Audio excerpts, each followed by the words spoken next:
Greetings.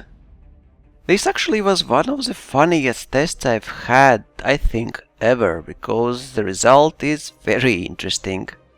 Thanks to Dominic Cerro-hughes for pointing out. You wrote a comment that actually made a lot of sense to me, but in real life it actually works better as expected. Funny. And it's all about... yes, shh, let's keep it a secret. Do not share this video, and when you are watching it, make sure nobody stands behind you. That said, it's about your firepower. Let's start with control. I will shoot 4 large beam lasers from Anaconda. It's clear overkill, but why not?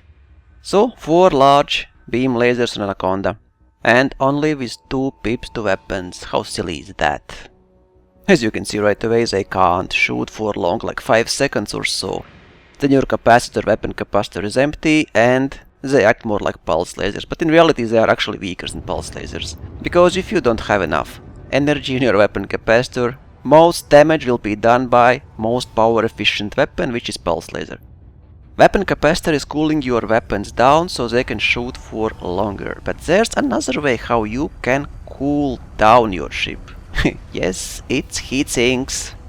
So let's try and use heatsinks. And as we all like to compare side by side, here you can see same 4 large beam lasers against same target Imperial cutter with 2156 megajoule shield with 4 pips to systems all the time. I mean, target Imperial cutter has 4 pips to systems, so it has the highest possible shield, and it's ship with the biggest shield available now. And I will always use 4 pips to systems, 2 pips to weapons, because this is how you should fly in most cases in PvP if you fly big ships. And because I want to show you that 2 pips to weapons can be very useful as well. So you can see top left 2 heatsinks, top right 4, bottom left 6 and bottom right 8 heatsinks. Isn't this fun? It's very short lasting fun, I must say, but after 40 to 45 seconds more or less you will be out of your heatsinks if you are firing non-stop. And the result is very interesting. As you can see, you can do more than 4 times damage you would normally do for a limited period of time. So with 2 heatsinks your damage will increase from 0.52 to 0.9. With 4 heatsinks 1.2. 6 heatsinks 1.65, and with 8 you will do 4 times more damage than normally. Of course it's only for 43-5 seconds, and when you run out of heatsinks damage will be back to normal, but I can still think of many ways how you can use this knowledge. The best is of course wing PvP fights, because you do up to 4 times more damage per second. Imagine wing of 4. For like 40 seconds your damage will be increased for all of you. And you can surprise enemy because nobody expects that even 1 ship or 2 ships can deal that much damage. So it's very useful in PvP, and you can always have only 2 pips to weapons. With 4 even better, but you will have much weaker shields then. Let's move to negative. Require heatsinks which can be used only in utility mounts, so no shield boosters, no chaff launchers, no kill warrant scanners. So if you are willing to sacrifice your utility mounts for heatsinks for very short period of time to be able to deal more damage, then this is the way. But really it's very short lasting fun, it's like 40 seconds or so if you keep shooting all the time, but mostly you will not be able to shoot 40 seconds non-stop, so you can only eject heatsinks when necessary. And heatsinks are very useful also if you are silent running or using shield cell banks. I would say it's completely useless in PvE, because it's just not needed. If there will be missions like kill this target in 30 seconds, then it might be useful even PvE, but for now only PvP.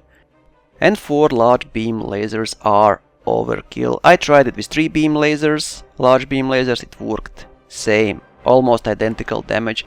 I tried it with 5 medium beam lasers, it also was almost identical. So actually 5 medium beam lasers still very similar damage to 3 large beam lasers. you need to experiment with your setup, what weapons you have.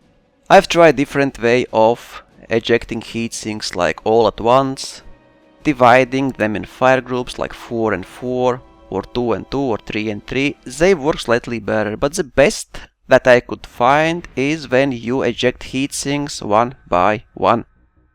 Biggest problem and challenge is that you need to keep an eye on your weapon capacitor and eject heatsinks as it drops.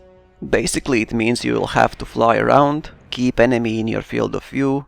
If you are using fixed weapons in center of your field of view, keep an eye on your weapon capacitor, all at the same time. It's quite a challenge.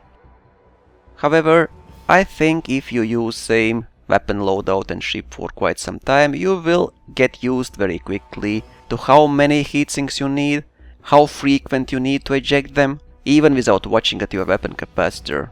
But this is very cool feature for heatsinks, so heatsinks just became, well, because of increased shield cell bank heat generation, heatsinks already became very important utility modules, but now their importance is, in my opinion, doubled or even tripled for everybody who is playing PvP and has at least several free utility mounts. Unless you almost never run out of energy in your weapon capacitor, meaning you use only kinetic weapons like cannons, multi-cannons, then you really don't need heatsinks for weapon cooling. So more utility mounts you have, the better you can equip your ship. The biggest winners are big ships like Cutter, Corvette, Anaconda of course, and 6 utility mounts has Ferdinand. Again, Ferdinand probably is top choice for PvP ship now because it has it all. Power plant, speed, agility, weapons. For medium and one huge is quite impressive, especially if there will be huge lasers, and adding heatsinks you will actually be able to fire those huge lasers even on Ferdinand. So use this knowledge to your advantage and shh, remember, secret. Fly safe, commanders.